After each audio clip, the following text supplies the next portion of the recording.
backfield, but what we do to disrupt him in that backfield, it's not about him, it's about us and how we could and what we could do to disrupt his progressions and everything he does so well.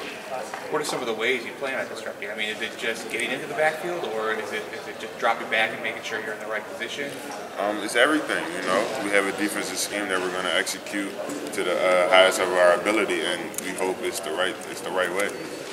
What about Jeremy Langford? I mean, he obviously kind of could throw the ball, but he handed off to Jeremy Langford, and he can do a lot of things as well. What are some of the things you've seen that he does well, and maybe some of the things that you guys do well that can stop him?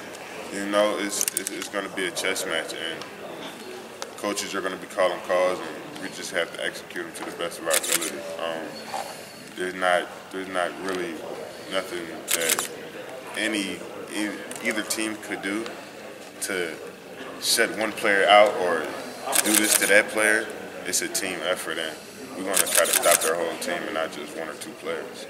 Is there a team that maybe you've seen on your schedule already that's similar to Michigan State, at least as a film that you've seen with the Spartans? No one really. Closest I would say is OU, and that's a stretch.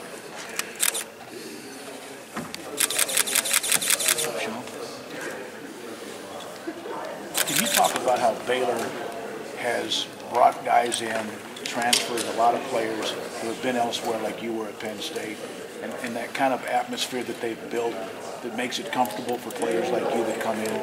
It speaks for the program, and it speaks for the great people that's in our system.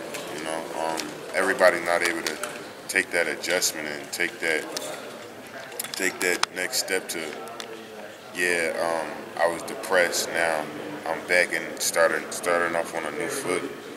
Everybody's not able to do that, and they put the right people around you to help you and get you through that process. How important was the timing with them in your life?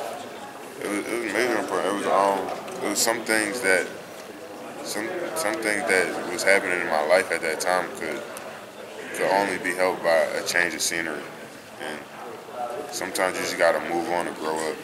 Earlier you mentioned you don't feel like you're going anywhere, that you're going to come back to Baylor. You realize the magnitude of those words to Baylor's fans? Do you understand what that means to them? Hopefully a lot. Hopefully a lot, man. Just as much as Baylor loved me, I love Baylor. And I wouldn't shortchange them for anything.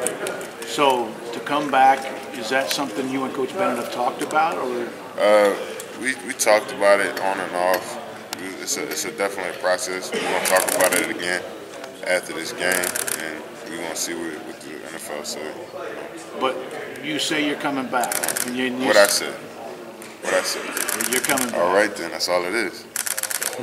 How tempting is it though? It's not tempting, man. The NFL not going nowhere. Right. NFL not going nowhere. And Baylor Nation exalts. Exactly. We're going to grow and we're going to strive until everybody come to Baylor. What else can you do that's better? How can you get better? Fundamentals, what? Everything. Everything is a learning process. You got to grow up, man. You can't stay the same. Everybody got to grow up. Everybody got to change. And everybody's getting better. If you're not getting better, you're getting worse.